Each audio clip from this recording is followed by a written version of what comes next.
in trying to seize to stop the disbursement of funds from the federation account to the federating unit, because the federating unit does not have a budget, which is an internal affairs in the state, which is supposed to be the state high court.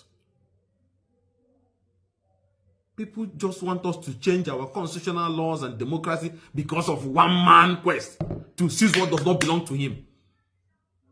Who are you to take us through this kind of journey? Who are you? Is this how America, Texas and New York and Ghana is developing? If the reason why they are doing this is that the State House of Assembly have a legitimate issue because of the illegal cross-carpeting from PDP to APC. They know that. And that have been paid and they can't function because their seats have been declared vacant. Instead of subjecting themselves to a by-election. So that if you have a properly constituted House of Assembly that has all the members, then you talk about impeachment.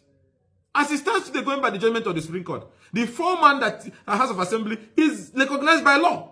Because until, like the Supreme Court have said in the case of Dapialong and Dere, the appeal court judgment today questioned the Federal High Court order that wanted to seize the River State statutory allocation is victory for democracy and principles of federalism and constitutional governance, and an end, and a serious end to the quest, desperate quest by one man to discredit the institution of our judiciary in his quest to seize the public resources of a state. And the opposition lawmakers, commenced the appeal court for redeeming the image of the judiciary and saving it from the desperation of one man who wants to seize the sovereign wealth of the people. Jurisdiction was not there in the first place. So there was even no subject matter to be considered. How can you imagine seizing a statutory revenue of a federating unit using the court like an invitation to constitutional and judicial anarchy? Jurisdiction was not there in the first place, like appeal court have upheld. Jurisdiction is integral, and they know. Supreme Court has held as far back as, in many cases, especially in the case of CBN versus Rahmania Global Resources, that the mere attachment of a federal institution does not confer jurisdiction. You have to look at the subject matter. So because the Pro-Wike group was desperate to throw rivers into anarchy and wanted to cripple the economy of the state, and then they find a federal high court available for that, then they went and attached CBN and federal government, so therefore federal high court has jurisdiction. This was purely an internal affairs of a state, because we are talking about Appropriation Act.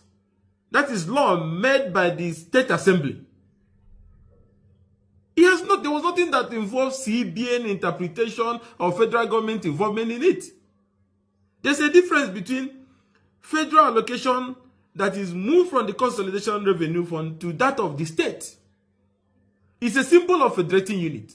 Then when the money gets to the state, when the fund is disbursed from the federation to the federating unit, which is the state, then you talk about appropriation to make budget.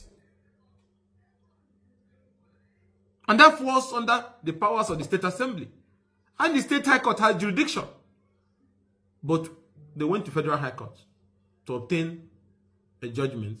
Okay, the crux of the matter is problem between them and the governor. Is it problem between them and the state? So if a governor is defaulting, and I want Nigerians to pay attention to this, the Constitution has made a elaborate provision to take care of that. There is a State House of Assembly that can impeach. Now, what is the business of the Federal High Court in trying to seize to stop the disbursement of funds from the federation account to the federating unit? Because the federating unit does not have a budget, which is an internal affairs in the state, which is supposed to be the State High Court. People just want us to change our constitutional laws and democracy because of one man quest to seize what does not belong to him. Who are you to take us through this kind of journey? Who are you? Is this how America, Texas and New York and Ghana is developing? If the reason why they are doing this, that the State House of Assembly have a legitimate issue because of the illegal cross-carpeting from PDP to APC. They know that. And that have impaired them. They can't function because their seats have been declared vacant. Instead of subjecting themselves to a by-election. So that if you have a properly constituted House of Assembly that has all the members, then you talk about impeachment. As it stands today, going by the judgment of the Supreme Court, the foreman that House of Assembly is recognized by law. Because until, like the Supreme Court have said in the case of Dapialong and Daire, until by-election is held to fill those vacant seats, the remaining members can preside. And because they know they don't have that majority, they don't have that members of House of Assembly, then they resorted to using the Federal High Court to do what the House of Assembly ought to have done. The decision of the Appeal Court to nullify the judgment of the Federal High Court, the order for the seizure of our location of River State government, is a welcome development and a triumph of rule of law, victory for principle of true federalism and constitutional governance, and should be, applauded by all Nigerians that these eminent juries have interpreted an already established judicial principle by the Supreme Court and every arm of government, have also asserted the sacred principle of our constitutional governance and democracy, that there is a difference between fund disbursement from the Federation account and Appropriation Act, which is an internal affairs of a state, which falls under the powers and jurisdiction of the State High Court, which the Federal High Court have no business, because it was about whether there was an appropriation law that was made and whether the governor was spending money from the River State Consolidation Revenue Fund in accordance with the law. And default or inability to comply with that law, the right thing would have been for the State Assembly to impeach. But because they have lost their seat as members of the State House of Assembly by illegally cross-carpeting to APC, and after realizing the stupidity of their action, they are running back to say, oh, we didn't leave again. Because they know they cannot serve an impeachment notice, because they know they have no locus, in this matter, then they resorted to Federal High Court to use the Federal High Court to legislate, to attack and undermine and pursue their malice against Fubara, to the extent of obtaining an order that the entire statutory revenue of a state, of a people, should be seized. Then Wike will be very happy in FCT that Rivers people are suffering, Rivers people are crying, Rivers people are dying on the street, Rivers is not secure because the resources that is meant to administer the state have been seized. You can understand when people are political sadists, when all they think, all they see, they see pain, they see anarchy. That is the only way people can be thinking this kind of thing.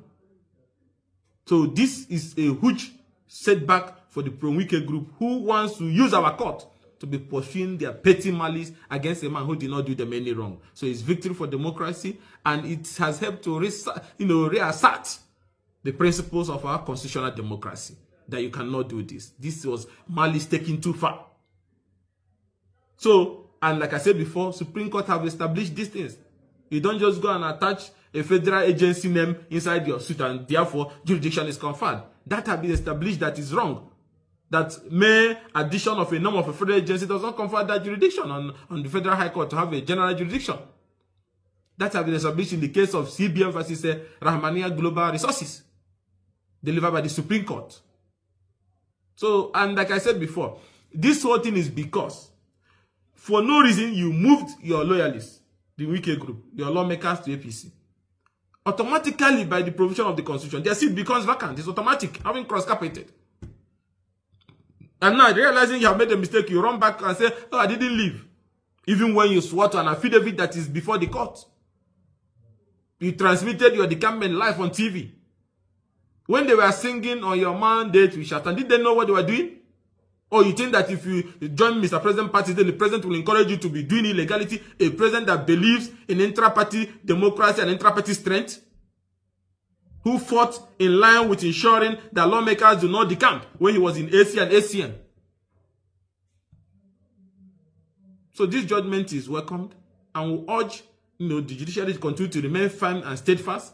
All these matters concocted to undermine the principle of democracy and constitutional governance by one man should all be dismissed and thrown into the dustbin, so that the whole world will know that thing that are boasting that, oh, whatever they file in court, they will get. That, no, it's not. Our judiciary is not for sale. This is the time to assert that authority and end this madness. So people of Rivers State can be able to face their business without any interruption. The noise is too much. It's affecting the integrity of our court. It's affecting the integrity of our political process. Look at what they're doing to different political parties of general injunction, left, right, and center. How many times have any of us, even judges, politicians, say religiously that you travel to London or you travel to America and you're reading the paper and you hear the former governor of Texas with double barrel chasing the incumbent governor? They don't do such things there. And people come back here and continue to do this like this place is an animal kingdom.